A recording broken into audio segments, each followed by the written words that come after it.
C'est bon? Est-ce que je suis bonne? Je crois que oui. Salut toi! Il y a environ 2 ans, je me suis fait très mal. J'ai eu ce qu'on appelle une périostite tibiale. Le périoste, cette membrane qui est collée au tibia, s'est décollée et ça a créé une inflammation. Pour guérir ça, il faut aller chez le kiné et il faut qu'il te fasse un massage transversal profond. Ça veut dire qu'il appuie exactement là où ça fait horriblement mal pour recoller la membrane qui s'est décollée. C'est extrêmement douloureux, les sessions se font 2 à 3 fois par semaine pendant 5 semaines. C'est une torture totale. Je suis donc allée chez un kiné. Première session, bien évidemment ça fait très mal, et pour me distraire, il me demande ce que je fais dans la vie. Je réponds étudiante en psycho. Pas de bol, le mec venait de se faire larguer par sa copine parce qu'elle voulait qu'il aille voir un psy. Alors il y allait, mais le psy l'a traumatisé et depuis il déteste les psys. Alors qu'il déteste les psys, en soi, c'était pas très gênant, j'ai envie de te dire, parce qu'à l'époque j'étais pas psy, puis je suis toujours pas psy d'ailleurs, hein. Mais je sais pas.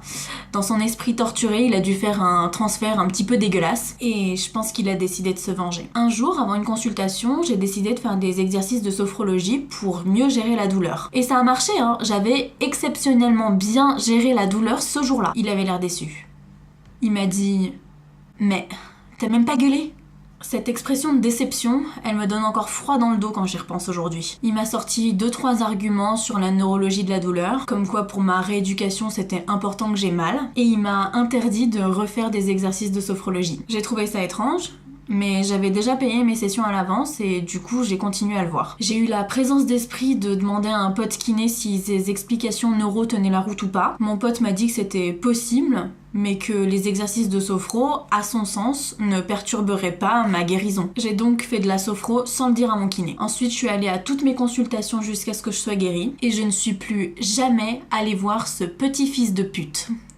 Des histoires dans le genre, j'en entends beaucoup. Des praticiens qui prennent le dessus sur leurs patients et qui font énormément de mal. Dans les infos, on entend des histoires de gynécos qui violent leurs patientes. Et quand les gens se parlent entre eux, on entend beaucoup d'histoires de psychologues, psychanalystes, psychiatres et autres qui sont maltraitants psychologiquement avec leurs patients. Et quand ça touche à l'hypnose, c'est encore pire. D'une part parce que tous les praticiens en hypnose ne font pas l'effort de se former en psychologie, ou en thérapie brève, ou en quelconque technique pour gérer les relations humaines. D'autre part parce que les médias véhiculent cette image erronée de l'hypnotiseur magicien qui prend le contrôle de l'esprit de la personne qui vient le voir. Du coup, peu de gens viennent voir des praticiens en hypnose parce qu'ils ont clairement peur d'être manipulés. Et en plus, il y a aussi certains psychopathes qui en profitent pour prescrire des trucs un peu dégueux à leurs patients, pensant que, grâce à cette image merveilleuse que les médias véhiculent, c'est ce qu'ils sont censés faire et qu'ils en ont parfaitement le droit. Après cette introduction bien badante, je vais donc entrer dans le vif du sujet. Comment choisir un bon praticien en hypnose? D'ailleurs, en fait, mes conseils valent pour toutes les professions de care, donc pour tous les praticiens de la santé physique ou psychique. Donc, comment choisir un bon praticien de la santé physique ou... C'est clairement trop long, on va s'en tenir au titre initial, laisse tomber. Laisse tomber. Numéro 1, fuis les paiements à l'avance. Oh putain, je vais me faire tellement d'ennemis avec ce conseil. C'est l'erreur numéro 1 que j'ai faite quand je suis allée voir l'autre psychopathe là. J'ai payé toutes mes consultations à l'avance. J'aurais jamais dû. Après la première consultation, j'aurais dû payer juste la séance et puis partir sans jamais revenir. Mais j'étais sous emprise et je le savais pas. Pour contrecarrer cette emprise, ce qui est bien, ce qui est utile, c'est de se décider à l'avance qu'on ne paiera qu'une session à la fois. Ça permet de voir si le thérapeute reste constant dans son humeur, séance après séance. Il pourrait être comme les dealers, tu vois. Genre être le thérapeute modèle à la première consultation et après, paf, tu payes et c'est bon. Ensuite, c'est la merde. Ça permet aussi et surtout de garder le contrôle de son propre parcours de soins et de savoir qu'on peut partir à tout moment. 2. Demande-toi si tu t'entends bien avec. Ça peut paraître subjectif ou anecdotique, mais en fait, le fait d'être à l'aise et de bien s'entendre avec son thérapeute, ça porte un nom.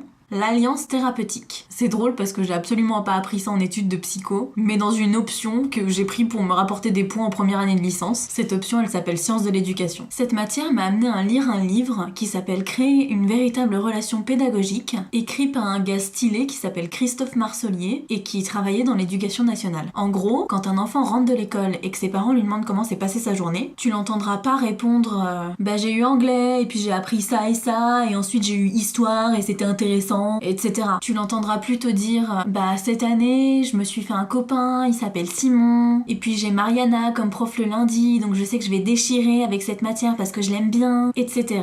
etc. Ce qui est plus important que ce que les enfants apprennent à l'école, c'est la relation qu'ils ont avec leurs profs et leurs camarades de classe. Plus l'élève s'entend bien avec le prof, et meilleures sont ses notes. Bah c'est un peu partout pareil dans les relations de care. Plus t'aimes ton thérapeute, et plus t'as de chances de t'investir dans ta thérapie, et de progresser vite. D'ailleurs, je suis pas sûre que j'aurais eu si peur de me niquer les tibias sur une box si j'avais été traitée par un kiné mimi et sympa pendant ma périostite. 3. Écoute bien les mots qu'il ou elle emploie avec toi. Ça va beaucoup faire sourire les praticiens en hypnose, ça. C'est un des premiers trucs qu'on t'apprend en hypnose. Les mots ont un impact significatif sur la vie des gens. Au CrossFit, dans ma box, si tu dis à quelqu'un « lâche rien » pour l'encourager, tu vas te faire défoncer par le coach. Préfère plutôt « donne tout ». Utiliser des mots négatifs amène à des actions négatives. Donc, quand tu demandes à quelqu'un de ne rien lâcher, la plupart du temps, bah il lâche. Et t'as déjà demandé à un enfant de ne pas marcher dans une flaque? Il va y aller direct. Préfère plutôt évite la flaque. Au cabinet, au lieu d'utiliser l'expression lâcher prise, que je déteste cordialement, tu m'entendras plutôt dire reprendre le contrôle de soi, parce que je mets un point d'honneur à ce que tu sois en contrôle. Un praticien qui fait attention à ce qu'il te dit, qui réfléchit avant de parler, qui prends son temps avant de te dire un truc. Je trouve que c'est un bon signe qui fait attention à l'influence que ces mots peuvent avoir sur toi. Et un praticien qui fait attention, bah c'est cool quoi. 4. La bienveillance. Chez les psys, il y a une notion qui est méga importante, c'est celle de bienveillance. Et je pense sincèrement que c'est une notion qui devrait prendre plus d'importance dans toutes les professions aujourd'hui. Alors bien sûr, il y a une différence drastique entre la gentillesse et la bienveillance, parce qu'on peut être bienveillant sans être gentil. D'ailleurs, je donne parfois des exercices d'auto-hypnose qui ne sont pas confortables à mes patients, et c'est pas gentil. Mais pratiquer ces exercices, ça leur fait du bien. Être bienveillant, c'est aussi et surtout éviter soigneusement d'être maltraitant. Et c'est là que la frontière est mince et que certains praticiens dérapent. Certaines prescriptions sont souvent faites sous couvert que c'est un mal pour un bien et que les patients iront mieux après. La différence entre une prescription maltraitante, car oui, il existe des maltraitances psychologiques, et bienveillante, c'est le respect de l'intégrité du patient. Quand je donne un exercice qui n'est pas confortable à quelqu'un, je fais attention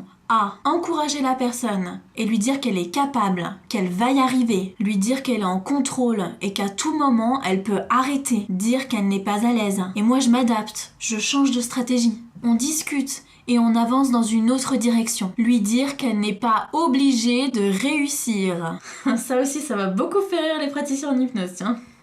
Je prends en compte les émotions de la personne, que ce soit l'angoisse, la peur, la frustration. Si tu te sens forcé, limité, enfermé, plutôt que encourager, guider, aider, prends ton envol vers un autre praticien. 5. Ce qui m'amène à mon dernier point, essaye plusieurs praticiens avant de te décider. Il y a des gens qui aiment pas ma façon de travailler et ça se respecte totalement. Ils sont parfaitement libres d'aller voir un autre praticien pour leurs problématiques. Tester plusieurs séances pour voir ce qui se fait, quitte à revenir voir un praticien plusieurs mois après l'avoir vu la première fois, ça te permet de te faire une idée des pratiques de la profession. Ose poser toutes les questions que tu veux poser, surtout si tu ne connais pas bien en quoi consiste la profession de la personne que tu vas consulter. Par exemple, au cabinet, j'ai un tableau blanc, une grande bibliothèque, des post-it et une trousse Totoro. Indispensable.